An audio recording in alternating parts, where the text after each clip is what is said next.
Bonjour à tous, on commence cette revue de presse en France avec la défaite du Paris Saint-Germain 2-1 contre Leipzig hier. Une nouvelle déconvenue pour les Parisiens en Ligue des Champions après leur défaite inaugurale contre Manchester United qui ralentit le club français dans la course à la qualification pour les phases finales.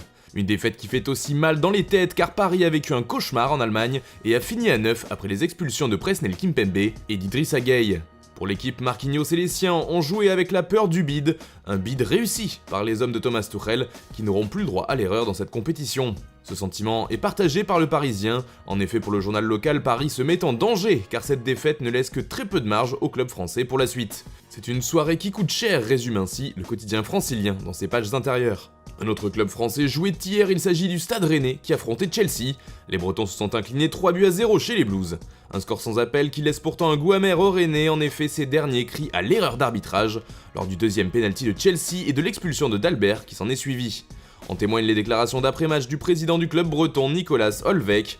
Plus que de la déception, il y a de la frustration ce soir, parce que l'homme du match c'est l'arbitre, a-t-il déclaré, avant d'ajouter « Il faudra qu'on m'explique les règles de main dans la surface et pourquoi la VAR se réveille sur la nôtre et pas sur la leur, avec la main de Zouma dans sa surface.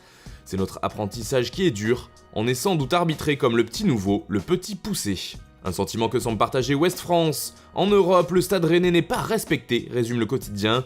A noter comme le rapporte Estadio Deportivo que dans le même groupe, Séville s'est imposé 3-2 contre Krasnodar. On part maintenant en Italie où la Juve s'est largement imposée 4-1 contre Ferencváros. Cristiano Ronaldo était de retour dans le groupe de la vieille dame, mais ce sont bien Alvaro Morata et Paulo Dybala qui ont porté la Juve. Le premier a ouvert le score puis a inscrit un doublé tandis que l'Argentin inscrit le but du 3-0. D'ailleurs pour la Gazzetta dello Sport, ils sont tous deux les hommes du match. Quel joya ce Morata, s'amuse le journal au papier rose. Alvaro a lancé la Juve puis Dybala a bouclé l'affaire. Cette belle victoire turinoise fait également la une de Tuttosport. Souris Juve, s'enflamme le quotidien transalpin.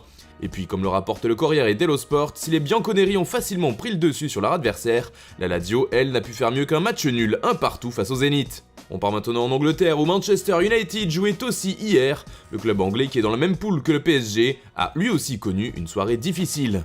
En effet, les Red Devils ont perdu 2-1 contre l'Istanbul Başakşehir.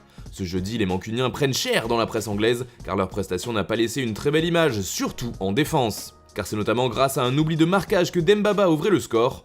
Pour The Guardian, United a bidé autant que Başakşehir a brillé hier. La défaite de MU fait aussi les gros titres de The Independent qui parle de la terrible chute de United. The Times de son côté préfère insister sur les erreurs défensives des Mancuniens. Pour le journal anglais, la défense de United a été inoubliable, mais pas dans le bon sens du terme malheureusement pour les Red Devils. Le match fait aussi la une en Turquie, comme avec Photomac qui a vu un Başakşehir épique tout simplement. En Espagne aussi, les résultats de la Ligue des Champions font les gros titres, et le Barça a gagné, lui, non sans difficulté, contre le Dynamo Kiev 2-1. Ils sont leaders de leur groupe, comme le rappelle Sport ce jeudi, mais aussi le club qui a pour l'instant fait un sans faute depuis le début de la compétition. Lionel Messi et Gérard Piqué y sont allés de leur but, mais c'est bien Marc-André Ter Stegen qui est l'homme du match pour le journal. Il a été impérial et a sauvé les Blaugrana sur plus d'une occasion, lui qui faisait pourtant son retour dans l'effectif du Barça. Un retour plus que gagnant donc. Le portier du club catalan fait même la une de Mundo Deportivo qui va jusqu'à le sanctifier après sa prestation de haut vol. Saint Ter Stegen, écrit le journal, qui parle d'un retour providentiel de la part du gardien du Barça. Enfin, on termine ce tour de la presse avec l'Europa League. Nice s'attaque au Slavia Prague ce soir. Et ce sera sans son capitaine Dante, blessé et absent pour 6 mois. Nice Matin parle d'une vie d'après pour les Aiglons qui devront faire sans un de leurs joueurs les plus expérimentés. Le journal local met en garde le gym face à son adversaire du jour qui est diminué par le Covid, mais qui vient de battre le Bayer Leverkusen qui avait écrasé Nice sur la première journée de C3. Et puis le LOSC joue aussi ce soir et pas contre n'importe qui, puisque c'est l'AC Milan qui croise la route des Dogs. L'occasion pour Zlatan Ibrahimovic de se souvenir de ses années Ligue 1. Voilà, c'est tout pour ce matin, bonne journée à tous, on se retrouve dès demain pour une nouvelle revue de presse sur Foot Mercato.